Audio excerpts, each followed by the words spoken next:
എല്ലാവർക്കും നമസ്കാരം. ഇന്ന് ഗുരുപൗർണമിയാണ്. ഗുരുപൗർണമി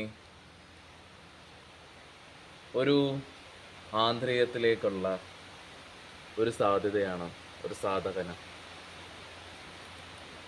നമ്മളൊരു 3 മാസം കാലയളവിൽ ഒരു 3 പൗർണമി കൃത്യമായി ക്രിയാസമ്പ്രദായ രീതിയിലൂടെയോ താന്ത്രിക രീതിയിലോ കടന്നു പോകുമ്പോൾ ഈ 6 ചക്രങ്ങളിലും നിറയുന്നൊരു ഊർജത്തെ അതിൻ്റെ ധാരണയിലേക്ക്, പൂർത്തീകരണത്തിലേക്ക് നയിക്കുന്ന ഒരു ഉയർന്ന ഊർജ പ്രക്രിയയാണ് ഈ പൗർണമി ദിനം എന്ന് പറയുന്നത്. നമുക്ക് അനുഭവങ്ങളുണ്ടാവും, ആന്തരികപരമായുള്ള വളരെ അനുഭവങ്ങളുണ്ടാവും. നമ്മുടെ ഉള്ളിൽ തന്നെ പരിവർത്തനം നമുക്കറിയാൻ സാധിക്കും. നമ്മളിലുള്ള സ്വഭാവങ്ങൾ മാറി മറിയുന്നതായിട്ടും അതിന് കുറച്ചുകൂടും നമുക്ക് ചെയ്യേണ്ടത് മാത്രം നമുക്ക് ചെയ്യാനായിട്ടുള്ളൊരു വ്യക്തതയും കൈവരുന്നത് നമുക്ക് അനുഭവിക്കാൻ പറ്റും സാധനയുടെ ആദ്യ സമയത്തെല്ലാം തന്നെ. എന്നാൽ നമ്മുടെ ജീവനെ കൂടുതൽ മനസ്സിലാകുന്ന, ജീവൻ്റെ ലക്ഷ്യം എന്താണെന്നുള്ളത്, എന്താണ് ഈ പർപ്പസ് എന്നുള്ളത് മനസ്സിലാക്കാനായിട്ടുള്ള ഒരു സാധ്യത നിറഞ്ഞിരിക്കുന്ന ദിനമാണിത്. ചന്ദ്രൻ എല്ലാ ഓർമ്മകളും സ്വീകരിക്കുന്നുണ്ട്. ആ ഓർമ്മകളുടെ ഒരു പ്രതിരൂപമാണ് എല്ലാ മനുഷ്യനും, എല്ലാ മൃഗങ്ങളും, എല്ലാ സസ്യങ്ങളും, എല്ലാ വൃക്ഷങ്ങളാണെങ്കിൽ പോലും. ഇപ്പം നാം പ്രകൃതിയാണോ ആശ്രയിക്കുന്നത്, പ്രകൃതി നമ്മളെയാണോ ആശ്രയിക്കുന്നത്? നാം പ്രകൃതിയാണ് ആശ്രയിച്ച് ജീവിക്കുന്നത്. ഈ പ്രകൃതി, ഈ മദർ ഓഫ് എർത്ത്, ഇത് നിലനിൽക്കുന്നത് സൂര്യനെ ആശ്രയിച്ചാണ്. സൂര്യനാണ് ഇതിൻ്റെ പിതാവ്, ഈ ഭൂമിയുടെ. ഇതിനെ പോറ്റുന്ന, ഇതിനാ ഗർഭം കൊടുക്കുന്ന ആ ഒരു അമ്മയായി തീരുന്നത് ചന്ദ്രനാണ്. ചന്ദ്രനിലാണ് എല്ലാ ഓർമ്മകളും. ഈ ഓർമ്മകളെ നാം മറികടക്കുമ്പോൾ ഇതിൻ്റെ വ്യത്യസ്തമായുള്ള ജീവൻ്റെ ജനന സ്മൃതിയിലേക്ക്, അതിൻ്റെ ആ ബ്രഹ്മാനുഭൂതിയിലേക്ക് കൊണ്ടുപോകുന്ന ഒരു ദിനമാണ് ഗുരുപൗർണമി.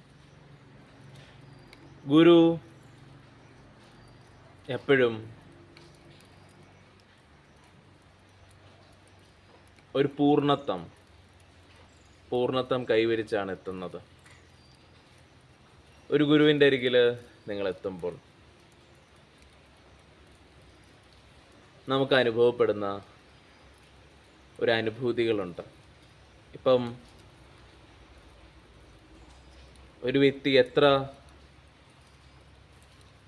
മാനസികപരമായുള്ള പിടിമുറുക്കത്തിലാണെങ്കിലും അവർ ഉള്ളിൽ നിന്ന് അത് അഴിഞ്ഞു പോകുന്നത് അറിയാൻ പറ്റും.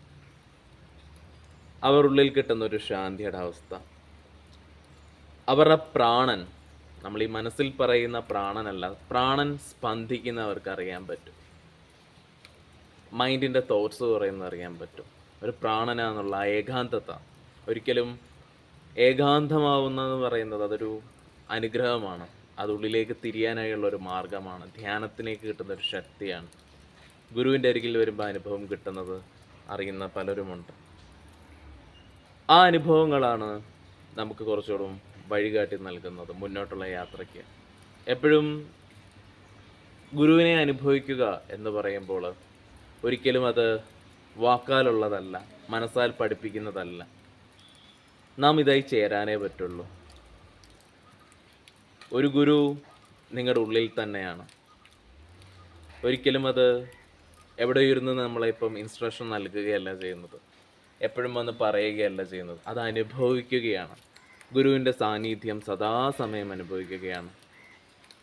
നിങ്ങളൊരു ഈവൻറ്റിൽ വന്ന് പോയാൽ നിങ്ങൾക്ക് ആ നിമിഷം അനുഭവിക്കുന്നത് മാത്രമല്ല, നിങ്ങൾ ശക്തമായുള്ള പ്രക്രിയകളിൽ കടന്നു പോയിട്ടുണ്ടെങ്കിൽ സദാസമയം സാന്നിധ്യം അനുഭവിച്ചുകൊണ്ടിരിക്കാൻ സാധിക്കും.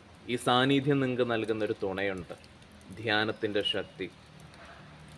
നിങ്ങളുടെ മാനസികപരമായും ശാരീരപരമായുള്ള പിടിമുറുക്കത്തെ നേരിടാൻ കിട്ടുന്നൊരു ധൈര്യം, നിങ്ങളുടെ ഉള്ളിലെ നിത്യശാന്തി, നിങ്ങൾക്ക് ജീവന് വ്യക്തത കിട്ടുമ്പോൾ മറ്റുള്ളതൊക്കെ ഒതുങ്ങും.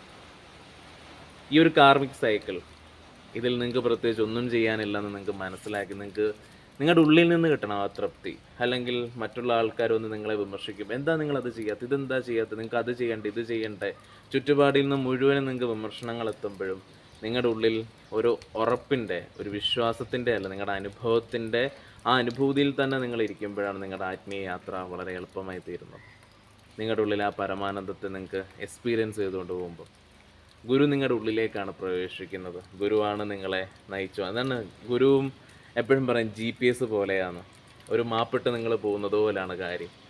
നിങ്ങൾക്ക് എങ്ങോട്ടും നോക്കണ്ട, നിങ്ങൾക്ക് എങ്ങോട്ടും ഒരു കൺഫ്യൂഷൻ വേണ്ട, നിങ്ങളെ എത്തിക്കേണ്ട സ്ഥാനത്ത് എത്തിക്കും. ഇപ്പം ഞാൻ നിൽക്കുന്നത് ചാമക്കാവിലിൻ്റെ അടുത്തുള്ളൊരു നദിയുടെ തീരത്താണ്. ഈ നദി ഒഴുകിയിപ്പം ഈ നദി ചെന്ന് സംഗമിക്കുന്നത് പമ്പയിലാണ്. പമ്പ ചെന്ന് സംഗമിക്കുന്ന നമ്മുടെ അറബിക്കടലിലാണ്. അത് നേരെ കൊച്ചി കായലിലെത്തുകയും അവിടെ നിന്ന് നേരെ അറബിക്കടലിലേക്ക് പോവുകയും ചെയ്യും. അതേപോലെ തന്നെ ഇതും നമ്മുടെ ആത്മീയതയും ഇങ്ങനെ തന്നെയാണ്. ഒരു ഗുരു നിങ്ങളെ സ്പർശിച്ചൊപ്പമുണ്ടെങ്കിൽ നിങ്ങളുടെ ലക്ഷ്യത്തിനെക്കുറിച്ച് നിങ്ങൾക്ക് വലിയ ബോധവാനാവേണ്ട ആവശ്യമില്ല. നിങ്ങളുടെ ലക്ഷ്യം ലിബറേഷനാണ്, മുക്തിയാണ്. ആ അൾട്ടിമേറ്റ് ആയിട്ടുള്ള ഫ്രീഡം നിങ്ങളുടെ ഉള്ളിലെ ധ്യാനശക്തിയായി ആ സാമീപ്യം എപ്പോഴും നിങ്ങളുടെ ഒപ്പം നിന്ന് നയിച്ചെത്തിക്കും. ഗുരുവും ഗുരുപൂർണിമയും നമുക്ക് പലർക്കും ഇപ്പോഴും ചിലപ്പോൾ ആ സാധ്യതയെ തുറന്നു കിട്ടിയിട്ടില്ലാവാം. നമുക്ക് ഇനിയും വരുന്ന ഗുരുപൂർണിമയ്ക്കാണെങ്കിലും അല്ല ഇപ്പോൾ സാധന ചെയ്തുകൊണ്ടിരിക്കുന്നവരാണെങ്കിലും നമ്മൾ ഏതൊരു ഗുരുപൗർണമിക്ക് മുൻപേയും ഒരു 3 മാസമോ 6 മാസമോ മാക്സിമം 6 മാസമെങ്കിലും മതി. കൃത്യമായുള്ള സാധനയുണ്ടെങ്കിൽ ഇതൊന്നും ഒരു വാക്കല്ല. ഈ അനുഭവങ്ങളൊക്കെ തന്നെ ഞാൻ പറഞ്ഞല്ലോ, ഈ ഇന്ദ്രിയങ്ങളിൽ നിന്ന് കിട്ടുന്ന സുഖങ്ങളെക്കാട്ടിൽ വലിയൊരു സംതൃപ്തിയായിട്ടുള്ള അവസ്ഥ നൽകും. നമുക്ക് എന്ത് ചെയ്താലും വേണ്ടത് മനസ്സാക്ഷിക്കൊരു വ്യക്തത കിട്ടുക എന്നുള്ളതാണ്. നമ്മുടെ ബോധം അവിടെ വ്യക്തത കൊണ്ട് നിലനിൽക്കുന്ന ഒരവസ്ഥയിൽ കിട്ടുന്ന സുഖവും അനുഭൂതികൾക്കും അത്രയും ജീവിതത്തിൽ പ്രാധാന്യമുണ്ട്. അതിനെ അനുഭവിച്ചറിയാൻ ഏതൊരു മനുഷ്യജീവനും സാധ്യതയാണ് ഗുരുപൗർണമി. നമസ്കാരം.